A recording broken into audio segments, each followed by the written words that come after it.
Hello बच्चों, let us read this question. Question say that a dice is thrown twice. एक dice है जिसको दो बार थ्रो करता है. The sum of the number appearing is observed to be 8. कहता है उन दोनों का जो फेंकते हैं बार बार जो सम आ रहा है उसको ऑब्जर्व कर रहे हैं कि सम जो आ रहा है 8 आ रहा है. What is the condition probability that the number 5 has appear at least one? कम से कम एक बार आना चाहिए 5. तो इसकी हम लोगों को प्रोबेबिलिटी निकालनी है. तो सबसे पहले हम लोग की कंसेप्ट की बात कर लेते हैं. फर्स्ट की कंसेप्ट बात कर लेते हैं. तो की कंसेप्ट क्या होगा? की कंसेप्ट क्या होगा? दैट इज इक्वल्स टू, हम लोग लगाएंगे P of B inter upon A. Intersection नहीं, अपॉन ए जो होता है P of A intersection of B या बी इंटरसेक्शन ऑफ ए लिख सकते हैं, और पी ऑफ ए. अब वन बाई वन एक एक करके सबसे पहले हम लोगों ने सबसे पहला काम लेट कर लिया है कि ए एक ऐसा प्रोबेबिलिटी है, ठीक है ना, एक ऐसा प्रोबेबिलिटी है जो उसके जो सम आ रहे हैं वो 8 आ रहे हैं. तो कब कब 8 आएगा सम? तो देखो डाइस पे नंबर जो होगा वो कब कब आ सकता है. या तो 2 6 हो जाए, या क्या हो जाए 3 5 हो जाए, यही होगा ना. और क्या हो सकता है जी 4 4 हो जाए, या क्या हो सकता है जी 5 3 हो जाए, 5 3 हो जाए, या क्या हो सकता है यहाँ पे और भी कोई हो सकता है 6 2 हो सकता है ना. ये 6 2 हो सकता है. ये टोटल 8 1 2 3 4 5 और डाइस. तो इसका मतलब एन ऑफ ए जो आ गया, एन ऑफ ए आ गया वो दैट इज इक्वल टू 5 आ गया.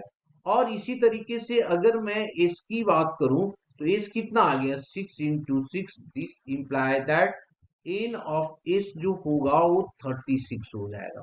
There four probability of A is equals to 5/36. अब हमारे पास क्या दिया हुआ 5 आने वाले, एटलीस्ट 1 5 आने वाले. तो इस केस में हम लोग क्या करेंगे? तो देखिए सबसे पहले बी, हमने 5 एटलीस्ट आने वाले को देख लेते हैं. तो क्या क्या पॉसिबल होगा? ये पॉसिबल हो सकता है 1 5, ठीक है ना, 1 5 2 5, ठीक है, 3 5, 3 5, और हो सकता है 4 5, और हो सकता है 5 5, 6 5, 6 5. ये हो सकता है. इसका उल्टा आप करते हैं, ये हो सकता है आगे 5 1, 5 2, 5 3, 5 4. बस न जी, और भी कोई हो सकता है क्या? एक ये वाला, ठीक है ना, ये हो गया 5 6. टोटल कितना हो गया? 1 2 3 4 5 6 7 8 9 10 11. तो this imply that n of B जो हो गया दैट इज इक्वल्स टू 11. और एन ऑफ एस ऑलरेडी हम लोग निकाल रखे हैं.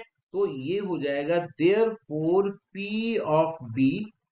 ये फॉर्मूला यूज कर लेंगे. यहाँ पे भी जो हम लोग फॉर्मूला यूज किए हैं n of A divided by n of S use किया है, यहाँ भी ये यूज करेंगे n of B divided by n of S. क्या हो जाएगा? क्या हो जाएगा यहाँ पे देखिए, अब दोनों की वैल्यू पता है तो ये 11 बाई हो जाएगा 36. 11/36. अब हम लोगों को चाहिए, अब हम लोगों को कंबाइंड कंडीशन चाहिए. हम लोगों को निकालना क्या है यहाँ पे?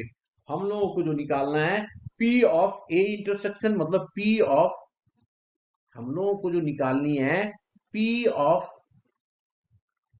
बी अपॉन ए निकालना है. इसकी फॉर्मूला क्या होता है? P of B intersection of A whole divided by P of A. P of A तो हम लोगों को ऑलरेडी पता है, पी ऑफ ए निकाल रखा है हम लोगों ने, ये है पी ऑफ ए.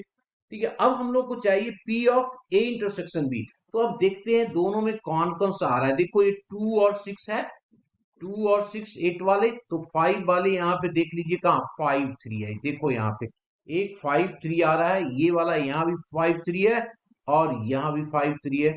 6 2 नहीं है, और क्या हो सकता है 3 5 है. देखो यहाँ पे, तो इसका मतलब 2 हो जाएगा. तो इसको हम लोग लिख लेते हैं यहाँ पे कितना, n of A intersection of B divided by n of S, क्योंकि हमने निकाला नहीं इसकी, और ये n of A divided by n of S, n of S, this is equals to, ये जो हो जाएगा यहाँ पे कितना हो गया, हमने निकाला कितना 2, तो ये आ गया 2/36, और ये एन ऑफ ए निकला हुआ है 5/36, 5/36, यहाँ पे एस भी कैंसिल आउट कर सकते थे, तो ये जो वैल्यू हमारे पास आ रहा है दैट इज 2/5, यही हमारा क्या होगा, आंसर होगा।